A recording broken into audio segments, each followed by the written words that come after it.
The Yankees have acquired Alex Verdugo from the Red Sox. Here's what to know. You are Locked On Yankees, your daily New York Yankees podcast. Part of the Locked On Podcast Network, your team every day. Welcome to Locked On Yankees, which is part of the Locked On Podcast Network, your team every day. Thank you for making us your first listen every day. I'm Stacey Gotsoulias. With me, as always, is my producer, Steve Granado. Steve. Hey, we got news, Stace. We got news. Let's go ahead and just jump right into it here today, Stace. We have a whole bunch more to get on the show. You see it in the rundown if you're on the YouTube side. Let's just get to it. The Yankees are acquiring Alex Verdugo for Greg Weissert, Richard Fitts, and Nicholas Judice. Those are the names going back here. Stace, we're in the middle of recording. We're going to get to that in just a second here. But yeah, your thoughts here on this trade for Doogie. I'm shocked because you don't usually see trades between the Yankees and Red Sox. They happen, but they're very rare when they happen. So when that news came across, we were both like, wait, what? I don't know how to feel yet. It's too early. It's literally like 5 minutes after we found out. And I really don't know how to feel about this because I don't know what this means for the future of the offseason. So I'm also kind of just sitting here like, what else is going to happen? Well, so Verdugo is in his final year of arbitration here in 2024. He's anticipated to make somewhere around $9 million. So this is looking to be like your left fielder here. Doogie obviously can play the outfield. He can play all three spots if you need him to. He's a good bat. He's a reliable, everyday guy. He hasn't been a guy that's gotten injured a whole bunch, especially here in recent years. So it's creative. It's a creative move. It's a stopgap move. We knew the Yankees were going to want to do these kind of shorter term things to kind of be the Band-Aids right now. And of course, he's a left-handed bat. So I think it's a pretty decent move. Obviously, it stings to lose Richard Fitts. He was just the Eastern League Pitcher of the Year and had a really, really good season. Greg Weissert, we were anticipating him being a part of the bullpen this coming season, especially without Wandy Peralta. Yeah, I mean, that's the move. Obviously, the Red Sox have needed pitching for a few years now. They get a little bit of it. And of course, Richard Fitts has some pretty decent upside. Nicholas Judice has not pitched in the Yankees organization just yet. He's a relief pitcher who was just drafted last season. So yeah, I don't dislike this move. The stinging part of it is Fitts. That's for sure. Yeah. I know that they were tied to Verdugo. I know that this was kind of a rumored thing like a couple weeks ago. And I just thought, I don't think that's going to happen. Here we go again. Yeah, it happened. Here we are. So that's what we know as of now. There are no other details. We were, again, in the middle of recording. So, we've done this in the past where we've gotten news in the middle of recording. So we wanted to show you and let you listen to it. This is how we reacted to the news live about their injury updates. Whoa, Stacey. Oh, no. Hold on. Oh, no. Yankees to acquire Alex Verdugo. What? Yankees are acquiring Alex Verdugo from the Red Sox for reliever Greg Weissert and Richard Fitts and Nick. Oh, no! No. Ah! All right, let's start over. Yeah, so that happened. It happened to us again. It happened to us while we were recording the show initially. So we have a whole bunch of other stuff. Of course, again, on today's show, we're going to talk about the latest news that you need to know, the rumors that are coming out, in addition to the Alex Verdugo stuff. So let's just jump to our pre-recorded stuff now. Of course, Stacey, we got to talk about the Juan Soto stuff of this all. We have gotten basically nothing. Nothing. There was a whole bunch of stuff going on just before the weekend, and then everything stalled over the weekend. And, my initial thought was, well, it's the weekend. That's why everything stalled. Maybe they're just, resting up for the winter meetings, and womp womp. Nothing. Yeah. Nothing. So the latest reports we had seen were trade talks were to resume during day 2 of the winter meetings, which would have been Monday. Right. We are recording this on the evening of Tuesday, and it doesn't seem like that has come to fruition still. The latest, I also saw a report that said that they were supposed to talk during the winter meetings. So technically, we're still in the winter meetings. Of course, the last trade proposal that we have all heard of, in case you are new to this front or missed an episode or haven't been in the know here, the last trade proposal for Juan Soto included Trent Grisham coming to the Yankees for Michael King, Clark Schmidt, prospect Drew Thorpe, Randy Vasquez, Johnny Brito, and 2 other unknown names that were floated. The Yankees shot that down reportedly, and that's where we are. That is the latest on Soto, and it's been that way for, 3 days now? Yeah. Yeah. And it's also interesting to see the reactions to that proposal, because on the Padres side, they think the Yankees are being, I guess, stingy in a way. And then on the Yankee side, a lot of people are thinking, King and Schmidt were part of the rotation in 2023, and you're asking for 2/5 of the rotation. I mean, Juan Soto is a great player, obviously, but they can't get rid of that much pitching. That's just ridiculous. They can't. It would be absolutely ridiculous. So it's fun seeing that back and forth between people. Like, that's actually, social media is the most exciting part of the winter meetings right now, just watching everyone's reactions to nothing happening. So people are infighting and coming up with different trade proposals, and it's just... Well, this is what happens when there's no real news, Stace, is people invent it. Like, Shohei Ohtani has followed Logan Webb on Instagram, and now everyone's losing their mind, or in theory, losing their mind. But yeah, that's it. That's really nothing. We did get some confirmed news, Stace. Of course, Brian Cashman did come out and speak to the media. So did Aaron Boone. We're going to get to that a little bit later in the show here. But Cashman spoke to reporters on Tuesday. And to our happiness, it was a regular old conversation, which was great. Yeah, no fighting. It almost got contentious for a second about third base, almost for like a split second, but it cleaned up thereafter. Cashman did confirm some things. Of course, this is not the biggest news in the world, but he did confirm that the Yankees do have interest in Yoshinobu Yamamoto, which is the most obvious thing in the world. They've been scouting him forever. They've been looking at him forever. So that has been at least 100% confirmed. He also confirmed this, Stacey, that he has spoken with Shohei Ohtani's agent. Of course, there was a report the other day from Jeff Passan saying that the Yankees were basically out on Ohtani. Of course, this doesn't refute that. This doesn't change that. But we were kind of leaning like, well, you got to at least talk to him. And at least we have that confirmation that they did at least check in. Right. At least there was some sort of check-in. And maybe he did that to appease all of us and be like, okay, see, I talked to his agent, so I didn't do nothing. He did. Yeah, I'm just really kind of hoping that there's a mystery team that comes out of nowhere, because everyone's talking about the Dodgers, Blue Jays, and maybe the Giants, but I'm really hoping that there's like a mystery team that comes out of nowhere, like Atlanta or something, that suddenly it's like, hey, we're going to sign Shohei Ohtani. I mean, to be fair, I only trust those team names so much.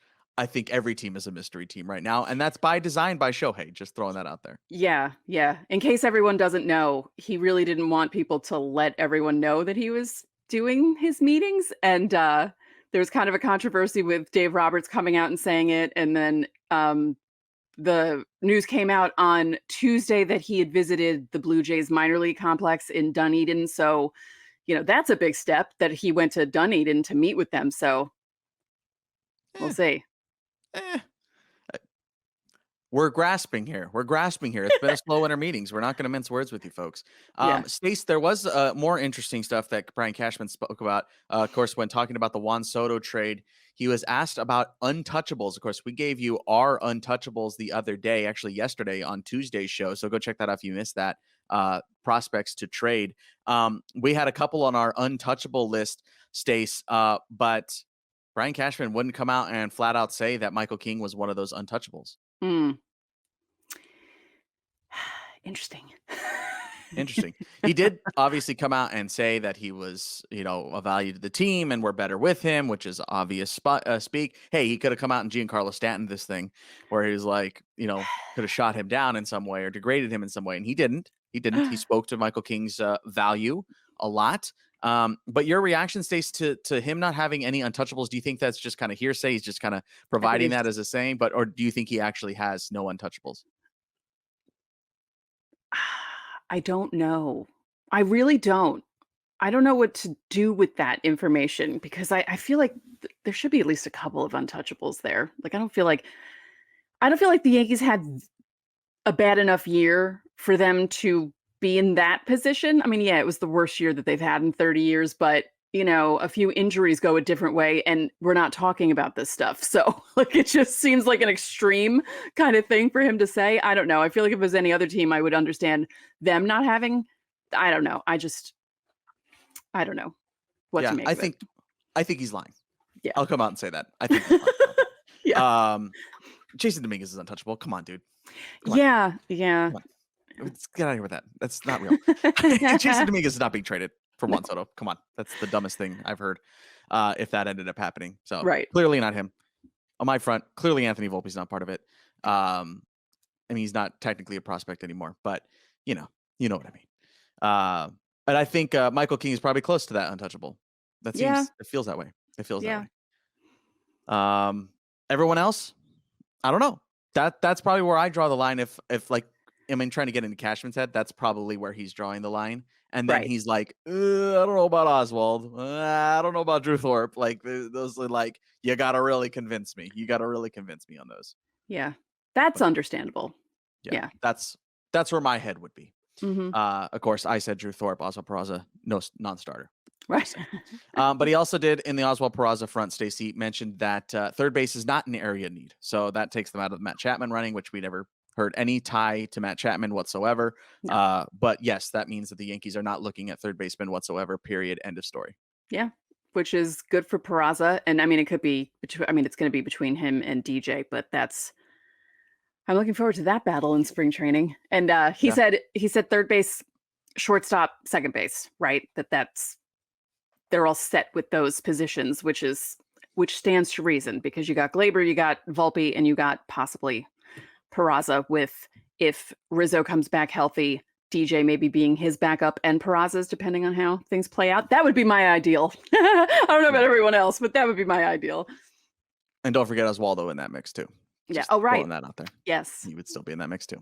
Mm-hmm. So that's what we know from Cashman. That's the latest rumors that we have. Again, dating it just past 9 o'clock after day 3 of the winter meetings.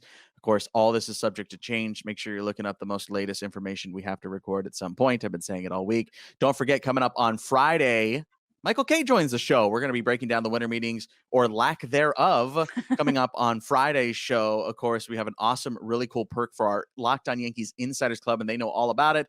And you guys are going to see that on Friday. They're going to get a chance to ask Michael K a question, and that's why you join the Locked On Yankees Insiders Club for really, really cool perks, including texting Stacey, texting me, getting insider info, and of course, like I said, in this case, asking Michael K a question yourself. Pretty darn cool. All right, we're going to step aside. Aaron Boone also spoke to the media, gave us some injury updates. That's next.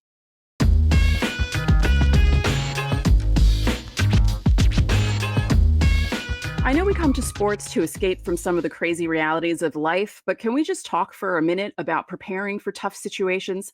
Whether you're on extended travel, bracing for a major weather event, or limited by yet another supply shortage, you are covered thanks to our partners at Jase Medical. Life-saving antibiotics and a long list of daily medications can be ordered in a 1-year supply. Even ED generics for Cialis or Viagra, Jase Medical has the Jase Case.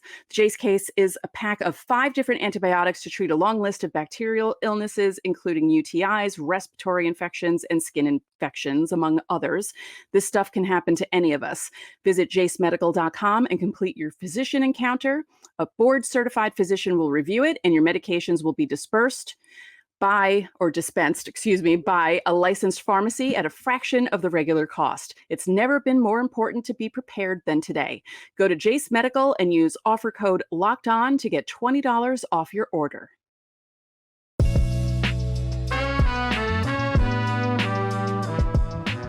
Back here on Locked On Yankees. Hey, don't forget, Every Day is coming up on Friday. Michael K is going to be hanging out with us. We're going to be talking winter meetings. We're also going to talk about his offseason, get to know him a little bit, his thoughts on the Yankees, and all that good stuff. First time he joins the show, so super, super cool. Make sure to hit subscribe so you don't miss that coming up on Friday.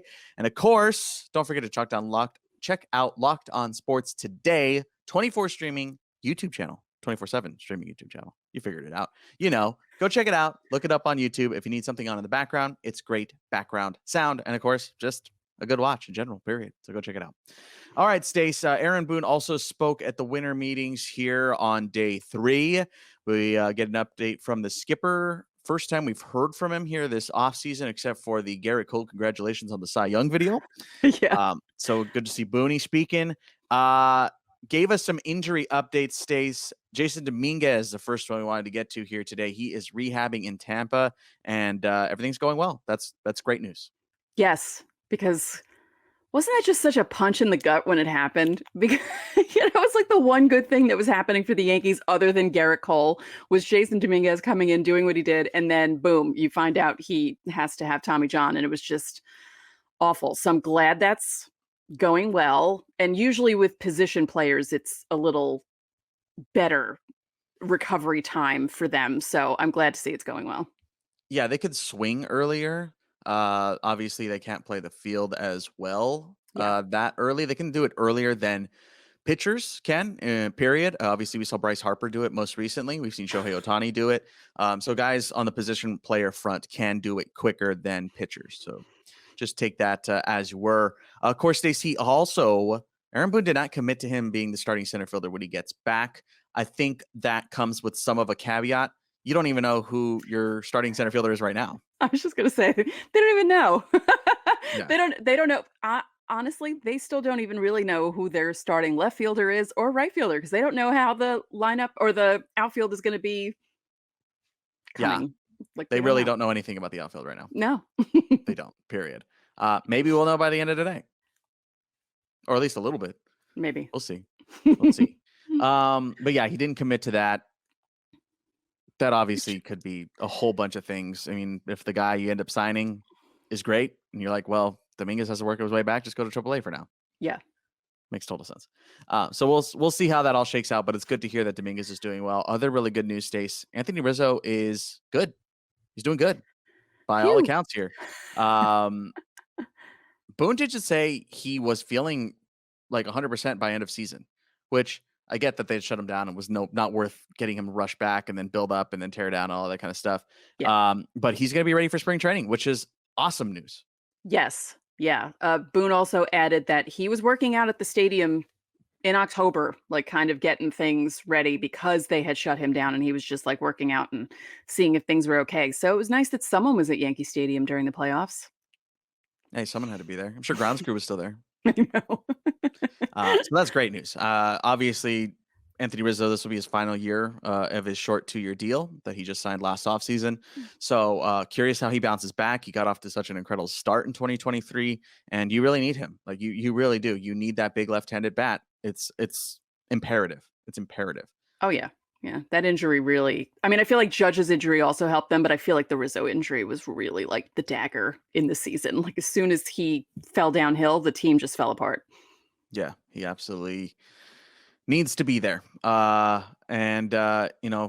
did better towards the end of the season, but I don't think that's a viable path moving forward. You need that cushion. Yeah. Other decent news, Nestor Cortes is back on a mound. He was back on the mound in November, which is great. Obviously, he's coming back from shoulder problems and also the general fatigue that he dealt with last season. So don't get worried about these 2 words I'm about to say. He's been shut down. Hold. That's not a bad thing. That was kind of the normal path that he's supposed to take. You know, just like you shut down at the end of the season, they shut it down for like a month or 2, and then they start ramping back up. They are now at the ramping back up part. So as of Tuesday, Nestor is back to his throwing program. So what is the throwing program? That's typically just playing catch, stretching it out, flat ground, things like that. Maybe throwing with the towel, things like that. His throwing program has started. He wouldn't necessarily be off the mound throwing bullpen sessions just yet, but that's what a throwing program is essentially. But that's good news. Stacey's back to throwing. Yeah. God just came home from his honeymoon, his wedding and his honeymoon, and now he's back to throwing and getting ready for the season. So that's awesome. Yeah, I mean, with Nestor, you know that he's going to have to be a part of it too next season, especially if this freaking Soto deal goes through. They're going to have a 4-man rotation. Yeah. Ugh. There's so many things. There's so many factors. That could, it's like if one thing happens, then they really have to go after another thing. And if it doesn't happen, then it's just, I'm not happy about this. I'm stressed out. Let's not speculate. Yeah. Let's not speculate yet. I'm stressed out. Let's hang on that. Okay. Don't let your head spiral, Stace. You just can't let that happen. I know. Not yet. I won't. Not yet.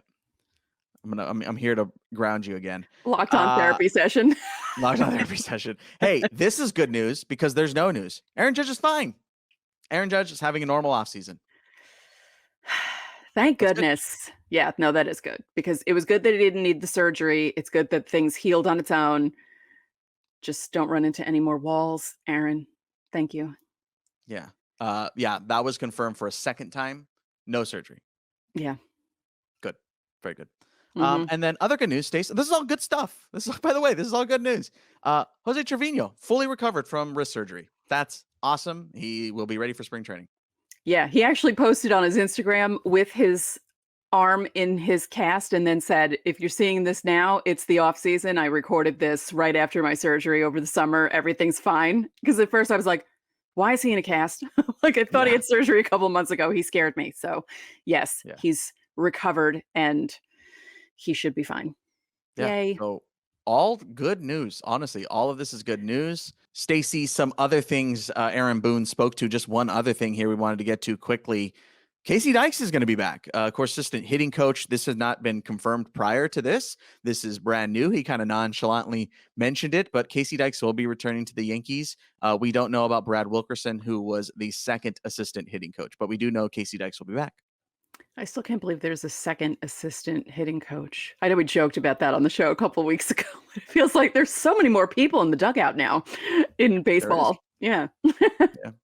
There is, but that is what we got out of Aaron Boone, of course, on top of all the injury stuff. Yeah, I was just kind of, again, if you watch the clip, he was on Yes with Meredith, and it was just like, oh yeah, Casey Dykes will be back, and it was like, wait, Yeah, like this is the first that's we're it. hearing of this. He was very Yeah. smiley in that interview too. Like he just seemed very, he Well, seemed he like knew he he was was getting Verdugo in a couple hours. maybe that's why he was all smiley. Maybe Yeah, that's why he was smiling with because Alex Cora had mentioned that he's like, "Oh yeah, Boone had a big smile on his face when I was FaceTiming him earlier." Who knows? he was getting Doogie.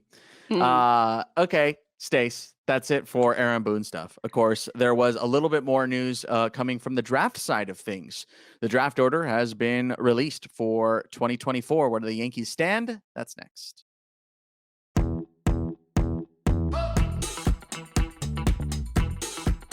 Back here on Locked On Yankees, Stace, our last segment here today after day 3 of the winter meetings. They decided the draft order, so the draft lottery, which is a thing still. Not a huge fan. Cards on the table. The Guardians get the number 1 overall pick in 2024. Oakland slides to 4. The Mm. Rockies at 3. The Reds are at 2. The White Sox at 5. Royals at 6. Yada, yada, yada. The Yankees 26th. In the draft lottery for 2024. That's a pretty late draft pick. And of course, the teams that are quote unquote ahead of them, AKA behind them in the order, Rangers, D-backs, Astros, Phillies. So to see the Yankees there and the Padres there Yeah, it's kind of mixed in between the Dodgers and Braves and the Phillies and Astros, like it just feels so out of place.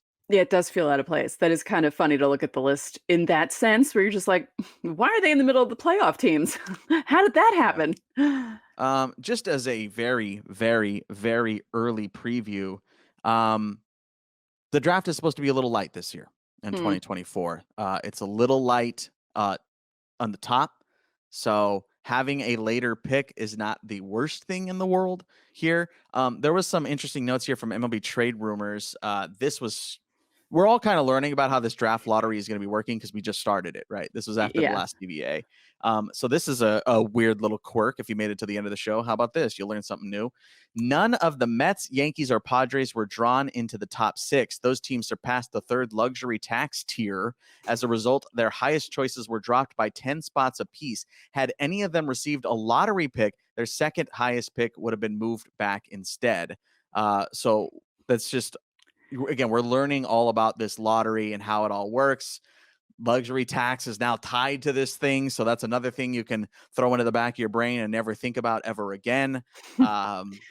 Yeah, that's just how it is. But Stacey, the weirder part, this part is bizarre to me. I'm going to go ahead and read this again verbatim, still from MLB Trade Rumors.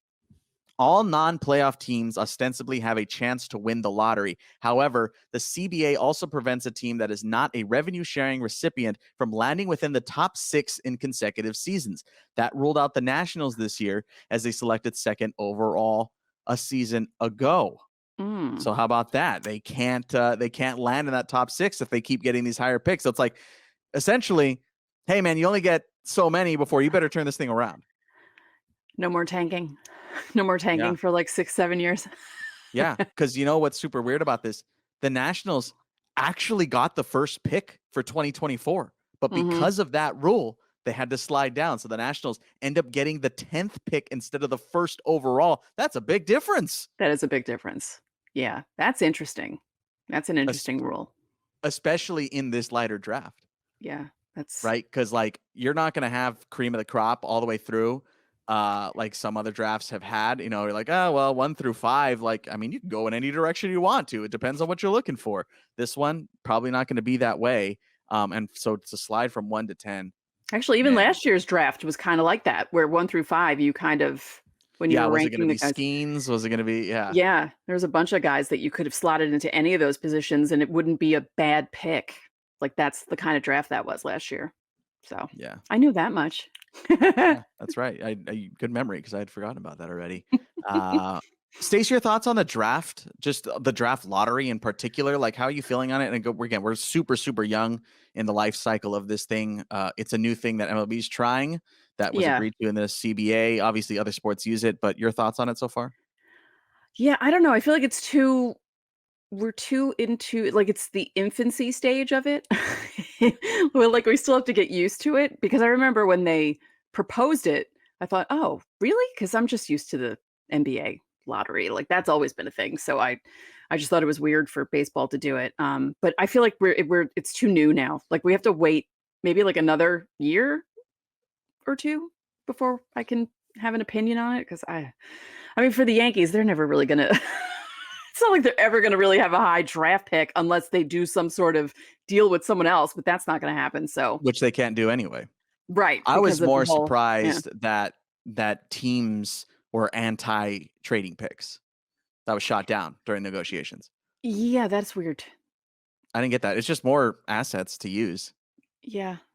I didn't understand that. And also, I mean, obviously for the players union, that's not anything they really cared about. It was more revenue stuff. Like, we're not here fighting tooth and nail to try and get you to be able to trade draft picks. Like, that's not how players are thinking. Like, that we'll throw it in there. If you say no, all right, whatever, cool. You're right. But I mean, the Guardians only had a 2% chance to get the number 1 pick. That's crazy. Yeah. The NHL has had this happen recently, mostly to my Anaheim Ducks. We should have Connor Bedard right now. Instead, we have Leo Carlson. I like Leo. Just throwing that out there. Yeah, that's something that's happened. Like, the NHL's been a little different recently, or not recently, but it's been a little different. Like, everybody's been pretty on par with odds, and then they have like 1 or 2 flops, and you're just like, whoa, what happened? So for the MLB 2 years in to have a weird change of the guard at the top, like that's really, really bizarre. The top, or I guess the bottom 3, I think it is, bottom 3 worst teams have the same odds to get the first overall pick. And I don't know. We'll see how this shakes out moving forward. Again, going to be a light draft here in theory this season. So who were the worst teams? The A's, the Rockies, Rockies, Royals? White Sox, Royals. Yeah. Okay. I mean, at least they're within the top 5. Oh, well, the Royals are at 6. So yeah. At least they're in there, but they're right there. Yeah, because you don't want to see like some sort of weird thing happening with the lottery where like the second worst team gets like the 10th pick or like something like that. That wouldn't be fair. Yeah, like the Nationals. Right. Should have had number 1. Should have had 1. Anyway, let us know how you're feeling about all this stuff here today. Of course, we got through a whole bunch of stuff. The Verdugo stuff came right at us mid-record, so wanted to make sure we talked about that. We'll obviously probably be talking to Michael Kay about that here coming in a few days, his thoughts on Doogie. I've, as an aside for people who have stuck around this whole time, Alex Verdugo was on that team that I first covered ever, my first minor league team I ever covered. He was on the Rancho Cucamonga Quakes back in 2015 with Cody Bellinger. Cody Bellinger? Just throwing that out there. Anyway, again, we'll talk to Michael Kay about Alex Verdugo and anything else that happens today in the final day of the winter meetings. And that's going to do it for today's Locked On Yankees. I'm Steve Granado. And I'm Stacey Gotsoulias. We'll see you tomorrow.